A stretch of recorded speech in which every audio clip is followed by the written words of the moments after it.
आपकी जो ब्रांच है उसके प्रोज एंड कॉन्स क्या है सर?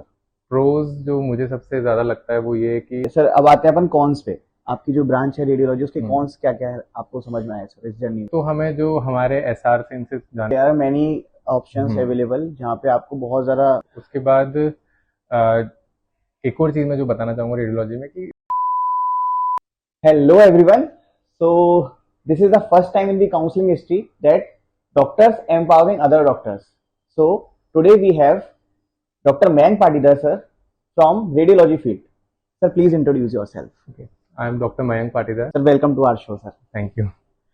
तो स्टार्ट करते हैं। सबसे पहले सर आपकी जो ब्रांच है उसके प्रोज एंड कॉन्स क्या है सर?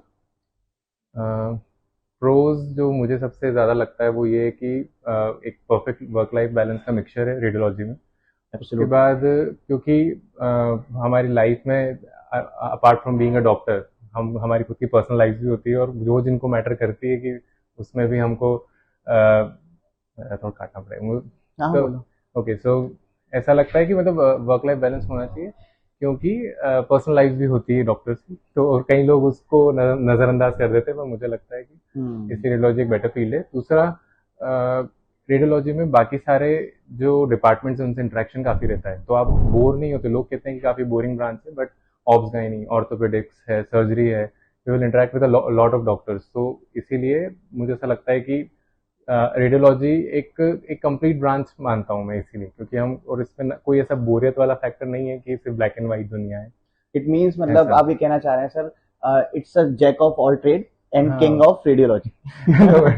हाँ it may be but the only thing is that लोगों का काफी शैलो डिस्क्रिप्शन होता है जब उनसे रेडियोलॉजी के बारे में पूछा जाता है तो बट वो जब उसको एक बार एक्सपीरियंस करेंगे तो उन्हें पता पड़ेगा। हालांकि मैं भी थर्ड ईयर रेसिडेंट हूँ कंसल्टेंट ज़्यादा बेटर बता पाते हैं जो फील्ड में काम कर रहे हैं लेकिन मुझे अभी तक जो लगता है कि काफ़ी सेटिस्फैक्ट्री है अगर आपके लिए एकदम कोर क्लिनिकल जो है वो आपका मोटिव नहीं है। ओके। तो ठीक है। जो हमारे एसआर से इनसे जानने को मिलते हैं कि एक तो क्योंकि इसमें जो मशीनरी है वो रिलेटिवली एक्सपेंसिव है तो आपको इन्वेस्टमेंट लगता है अगर आपको खुद का सेटअप करना है या फिर आप प्राइवेट पे डिपेंडेंट हो। प्राइवेट सेंटर्स जो हैं वहाँ पर भी देखा गया कि इनिशियल पे तो काफ़ी अच्छा है लेकिन जो पेमेंट है वो कई बार अटक जाता है कई बार दे नहीं पाते हैं कई बार वो मतलब एकदम शॉर्ट शॉर्ट वो नहीं है कि आपको मान लो 5 lakhs पर मंथ है या 3 lakhs पर मंथ है तो 3 lakhs अफोर्ड करके दे पाएगा। प्राइवेट सेंटर्स का ऐसा है। कॉर्पोरेट हॉस्पिटल्स भाई एक श्योरिटी तो देंगे पे का लेकिन फिर भी ये देखा मतलब वो लोग का जो पे स्केल फिर वो 2.5 ऐसा शुरू होता है। It's around 30% less 30-40% less in private centres.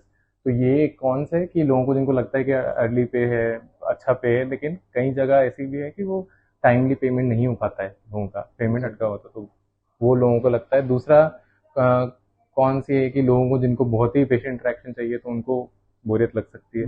और पेशेंट इंटरेक्शन यूएसजी में काफ़ी होता है आप बातें करो पेशेंट से उसकी समस्याएं पूछो because it's not just radiology it's clinical radiology. Okay. तो लोगों ने उसको नॉन क्लिनिकल समझ रखा है बट एक्चुअली आपको इंटरेक्ट भी करना होता है आप इंटरवेंशन भी कर सकते हो यूएसजी बेस्ड। अगर आपको रेडिएशन बेस्ड नहीं करना है तो एक्सरे बेस्ड प्रोटोकॉल बेस्ड नहीं करना है तो आप यूएसजी बेस्ड कर सकते हो एमआर बेस्ड भी होता है फर्दर अगर आप स्टडीज करते हो तो। और आगे रेडियोलॉजी कहते हैं कि टर्मिनल ब्रांच है पर आगे चल के डीएम भी लोग करती हैं हाँ इसमें। बस वो नेक्स्ट क्वेश्चन हाँ वही था सर इसमें वही मतलब आगे स्कोप क्या होगा लाइक आपके हिसाब से आप क्या सोचते हैं? ज़्यादातर लोग जो हैं वो डायरेक्टली प्रैक्टिस करने लगते हैं क्योंकि पे काफ़ी अच्छा है तो इनिशियल पे अच्छा है तो लोग सोचते हैं कि अब हो गया अब आगे पढ़ लिया अब काम करते हैं।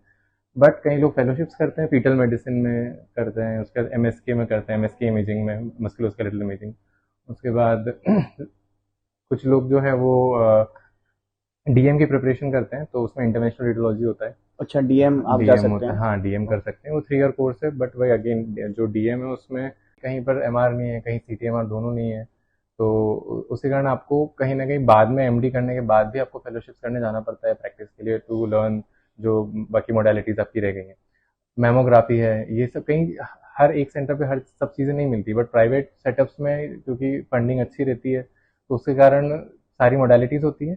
बस फिर वहाँ का ये इशू आता है प्राइवेट हॉस्पिटल्स का कि वहाँ पे वो एनवायरनमेंट नहीं होता है क्योंकि वहाँ पे काफ़ी रिच किड्स आते हैं तो वो लोग अगर आप डेडिकेटेड हो तो बात अलग है आप काफ़ी मैक्सिमम उसमें से एक्सट्रैक्ट कर सकते हो लेकिन अगर आप उनके साथ अगर हो तो फिर आप नहीं वो आपको अगर सोना भी सामने रख देगा तो वो आप उसको यूज नहीं कर पाओगे ऐसा। तो दूसरी चीज, मेरा एक और चीज जो मेजर, जो कई लोग सोचते हैं कि मैं एनआरआई से रेडियो ले लूं, तो एनआरआई में अभी जो भी एनआरआई कोटा से लेते हैं उसमें अराउंड 2.5 से 3 करोड़ के बीच में पड़ती है सीट।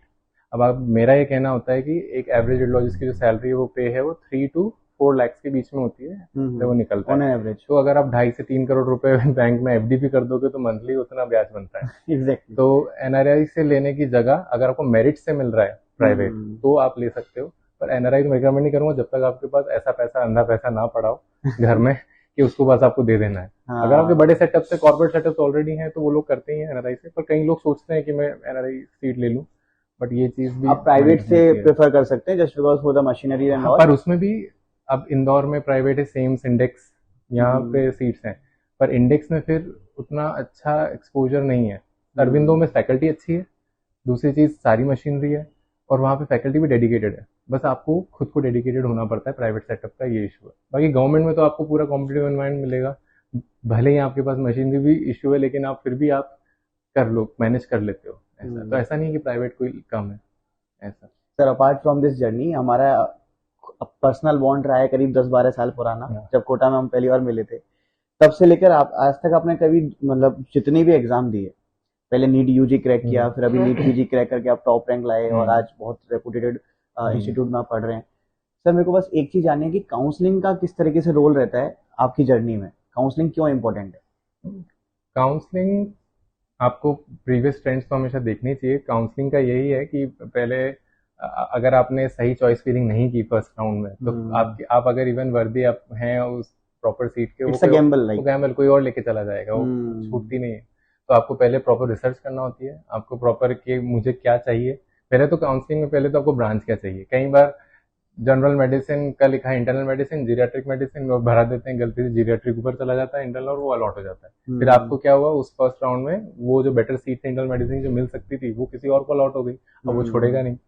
तो ये सब भी आपको ध्यान से पढ़ना होता है कि मेडिसिन के भी, हाँ मेडिसिन भी वो 10 तरह की मेडिसिन दे रखा है उन्होंने, रेस्पिरेटरी मेडिसिन ये सब, और गलती से आपने मालूम पड़ा कि गलत चॉइस फिलिंग कर दी, तो चॉइस फिलिंग का इशू है। उसके बाद आपने रिसर्च नहीं करी इंस्टीट्यूट की, तो कि वहाँ पे क्या मोडालिटीज अवेलेबल है या कैसा एनवायरनमेंट है, वर्किंग एटमोस्फेयर कैसा है, वहाँ पेशेंट लोड कैसा है। अब प्राइवेट में भी जहाँ आयुष्मान है वहाँ लेना ज़्यादा प्रेफरेबल है, जो आयुष्मान से लिंक्ड है, क्योंकि वहाँ पे फिर वो सब्सिडाइज रेट पे होता है, तो उसके कारण लोग आते हैं, तो ओपीडी होता है तो आप सीख पाते हो ऐसा। तो प्राइवेट में फुटफॉल ज़्यादा होता है, तो इसलिए मेरा मानना है कि आपको ये देखना है प्राइवेट भी जब आप चूज करो कि वहाँ आयुष्मान से होते हैं या नहीं, प्रोसीजर यूएसजी है, CTMR, there are many options available जहाँ पे आपको बहुत ज़्यादा मतलब अवेयर रहने की जरूरत है काउंसलिंग प्रोसेस। बिल्कुल ये सब।